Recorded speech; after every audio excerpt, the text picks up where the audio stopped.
శ్రీ మహాగణాధిపతయే నమః. శ్రీ గురుభ్యో నమః. శ్రీమాత్రే నమః. నిస్తుల నీలచికుర నిరపాయ నిరత్యయ దుర్లభ దుర్గమ దుర్గా దుఃఖహంత్రి సుఖప్రద అనగా అర్థం ఏమిటి? ఐశ్వర్యయోగం శ్రీ లలితా మాతృనామాలకు గురువుల వ్యాఖ్యానం. నిస్తుల అనగా అమ్మవారిని దేనితోటి ఎవరితోటి పోల్చలేము. అమ్మకి సాటి అమ్మే.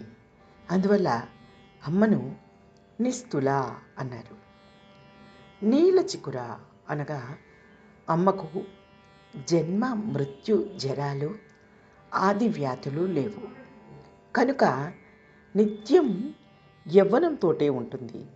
కనుక జుట్టు నెరవడం ఊడిపోవటం వంటి అవలక్షణాలు లేక నల్లగా దట్టంగా ఉన్న తల వెంట్రుకలు కలిగి ఉంటుంది.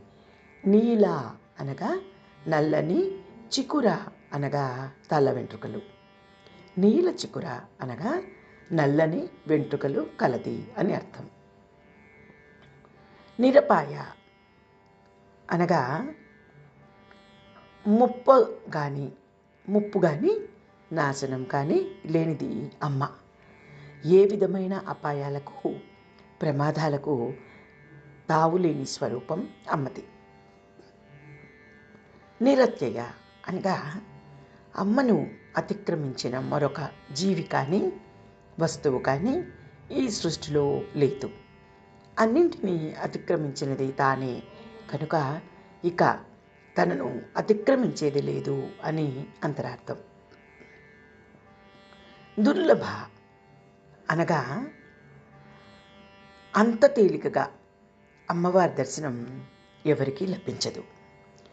మహాపండితులు, యోగులు, తపస్సులు వేల సంవత్సరాలు తప్పించిపోతారు అమ్మ దర్శనం కోసం. అయినా ఆ తల్లిని సాధించలేరు. అందువల్ల అమ్మ దుర్లభ. దుర్గమ అనగా చాలా కష్టంతో మాత్రమే అమ్మను పొందగలరు సాధకులు. అనగా అమ్మను చేరటం అంత తేలిక కాదు. అశక్యం అని అర్థం.